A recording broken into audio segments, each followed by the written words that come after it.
Halo kawan-kawan, kembali bersama Arif di sini. Sekarang kita akan membahas tentang guru mengenal karakteristik generasi TikTok.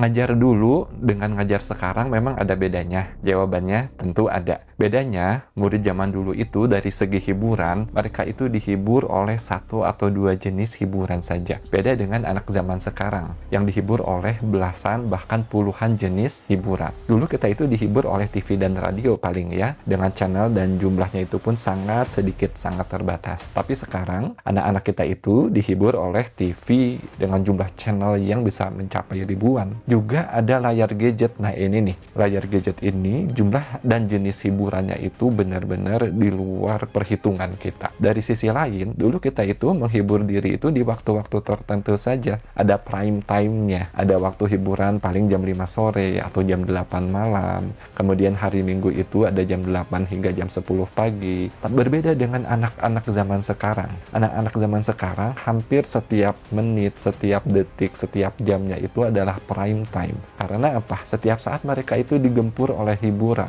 Jadi tidak ada istilahnya prime time sekarang ini. Murid-murid kita itu terus diintai oleh hiburan, oleh sesuatu yang menarik. Menarik matanya, telinganya, pendengaran mereka, dan intinya menarik perhatian mereka setiap saat. Makanya lihat saja anak-anak kita. Mereka bisa berjam-jam di depan layar HP tanpa merasa bosan. Mereka seolah-olah generasi yang tidak mengenal kata bosan. Tidak pernah merasa bosan karena konten yang mereka tonton itu, yang ada di gadget, memang didesain menarik setiap detiknya. Itulah sebabnya kita lihat anak-anak kita di ruang tengah sambil nonton TV, mereka sambil buka gadget juga. Di kamar buka gadget, di sekolah buka gadget, di kendaraan buka gadget. Bahkan di tempat wisata pun mereka buka gadget, padahal mereka tidak kekurangan hal menarik di lingkungan sekitar mereka. Jadi konten di dalam gadget itu begitu sangat memikat. Ini yang perlu kita sadari sebagai orang tua atau pendidik. Nah ini bukan soal gadgetnya sebetulnya, tapi soal aplikasi yang ada di dalam gadget tersebut. Dan salah satu aplikasi yang populer, sangat digemari sekarang ini adalah TikTok. Makanya judul video sekarang ini adalah mengenal murid kita yang menjadi generasi TikTok. TikTok adalah aplikasi dari Cina yang cepat sekali populernya. Dia mulai berdiri itu sekitar tahun 2001 ya, atau 2005. Anda sudah tahu di TikTok itu isinya dominan dengan video. Ada teks tapi sedikit. Video itu bukan sembarang video, tapi TikTok itu didesain untuk menyajikan video pendek saja, video singkat, durasi 10 detik, 30, 60 detik, meskipun sekarang itu bisa kita upload sampai maksimal 10 menit. Tapi tetap yang menarik itu adalah video yang durasinya pendek. Nah, video pendek ini dia punya keunggulan. Video pendek ini mampu menangkap perhatian dengan cepat dalam hitungan detik. Format video pendek ini juga padat informasi, jadi potensi viralitasnya itu sangat tinggi, dan ini akan memudahkan untuk berbagi konten. Durasi singkat ini juga sangat cocok dengan rentang perhatian generasi sekarang ya, yang semakin pendek. Ini mempermudah kreator dalam memproduksi konten. Jadi bisa dibuat secara spontan, bisa dibuat secara kreatif, sekreatif mungkin dengan modal spontanitas tadi. Tampaknya semakin spontan, semakin menarik ya. Meskipun di belakang itu bisa jadi ada skrip atau perencanaan juga. Biaya dan usaha produksi juga rendah. Ini keunggulannya. Jadi pembuatan video itu lebih sederhana, lebih cepat ya. Tidak memerlukan peralatan mahal, seringkali hanya perlu tadi spontanitas dan gadget yang ada di tangan saja. Jadi ini adalah sesuatu yang menjadi keunggulan video pendek. Sehingga kita lihat TikTok itu penggunanya itu sangat beragam. Kalau misalnya Facebook itu hanya didominasi oleh generasi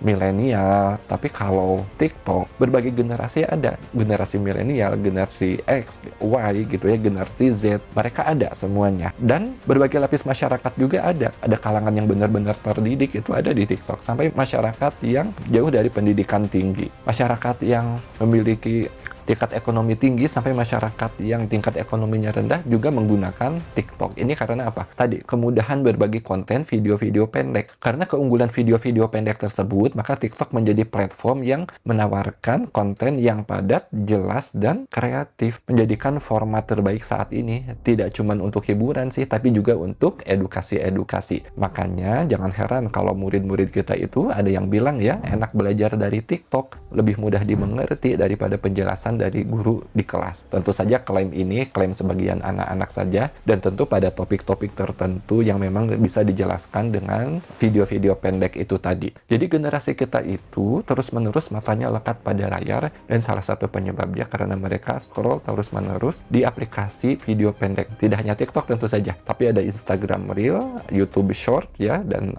Facebook Reels juga. Nah, layar itu dibawa kemana-mana karena mereka nempel terus di aplikasi. Ada dopamin efek yang bekerja di sini. Ada hormon yang membuat mereka senang ketika mereka membuka terus video-video baru. Dari detik ke detik, dari menit ke menit, selalu ada video baru, beda tema, loncat topik, loncat pembahasan. Kadang hiburan, kadang informasi, kadang lagu, kadang berita, kadang cerita sedih, kadang cerita lucu, terus saja melompat-lompat. Yang ujung-ujungnya ini adalah ketagihan adiksi yang merepotkan kita sebagai orang tua dan guru. Loh, kenapa video pendek ini merepotkan kita sebagai orang tua dan guru? Karena video pendek itu ya, seperti tadi ada di TikTok, Instagram, YouTube Short, itu semua itu memiliki dampak negatif. Akibat apa? Akibat konsumsi berlebihan.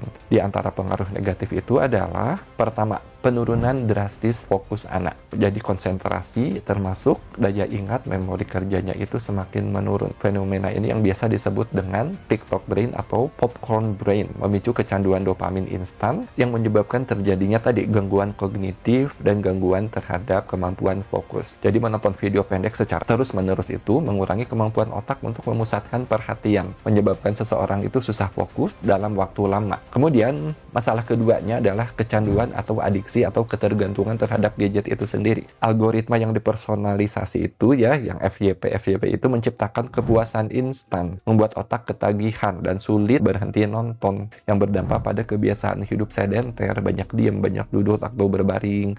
Dalam rangka apa tadi? Mereka terperangkap dalam dunia maya tadi. Mereka banyak diam karena sibuk menatap gadget, tidak bisa memanage waktu akhirnya ya, karena tenggelam dalam lautan hiburan, lautan hormon dopamin tadi. Ketiga, tentu ini yang bahaya adalah merusak kesehatan mental dan emosi. Terlalu sering menonton konten pendek terkait dengan peningkatan resiko tadi, depresi, kecemasan, dan stres. Anak-anak bisa jadi lebih mudah marah, lebih mudah frustasi, tidak sabaran, dan hal-hal ini bisa kita temui fenomenanya pada anak-anak murid-murid kita di kelas. Keempat, dampak lain pada anak-anak adalah selain tadi ya, masalah penurunan fokus, resiko terpapar konten tidak layak juga ini sangat besar. Konten tidak layak itu seperti penggunaan bahasa yang kasar, video-video berisi kekerasan, begitu ya, video-video yang tidak layak dikonsumsi oleh anak di bawah umur, ini bisa mengalami bahaya terhadap gangguan moral dan berubahnya standar kebenaran. Dan dampak lainnya adalah kemampuan penurutan membaca. Hal ini dibuktikan dengan rendahnya nilai mata pelajaran bahasa Indonesia di TKA kemarin, yang dimana mata pelajaran bahasa Indonesia itu menuntut murid untuk membaca teks-teks yang panjang. Nah, kemampuan membaca teks-teks panjang ini menurun, sehingga menyebabkan ya kemampuan mereka mengerjakan soal itu jadi rendah juga. Kelima adalah fenomena sosial. Jadi pengguna gadget itu cenderung lebih asyik dengan ponsel, meskipun tadi mereka itu sedang liburan, mereka itu sedang bersama keluarga, mereka itu sedang ada televisi di hadapannya, tapi mereka masih juga menyempatkan waktu, bahkan memaksakan diri untuk membuka gadgetnya, membuka aplikasi-aplikasi medsos atau TikTok itu tadi. Ini adalah potret psikologis generasi yang tumbuh dalam informasi yang begitu cepat, tuntutan sosial di media sosial itu begitu tinggi ya. Jadi relasi yang ada di balik layar itu justru dibangun sangat kuat, yang membuat mereka terjauhkan dari relasi dunia nyata yang sesungguhnya, yang miskin dengan kedekatan emosional. Dan menghadapi murid-murid seperti ini tentu membutuhkan kehadiran orang tua dan kehadiran guru yang memang aware terhadap fenomena-fenomena seperti ini. Ini adalah tantangan kita. Kita tidak bisa mengeluhkan hal ini, kita tidak bisa menjauhkan aplikasi dan gadget itu dari kehidupan murid-murid kita, anak-anak kita. Yang perlu kita sikapi adalah bagaimana cara kita, strategi kita dalam menghadapi anak-anak ini, baik di rumah maupun di kelas serta di sekolah. Nah, oleh karena itu, silahkan nonton video ini berisi tentang bagaimana cara guru menghadapi murid-murid generasi TikTok. Terima kasih atas perhatiannya, mudah-mudahan video ini bermanfaat. Assalamualaikum warahmatullahi wabarakatuh. Oh ya, jangan lupa like, share, dan subscribe.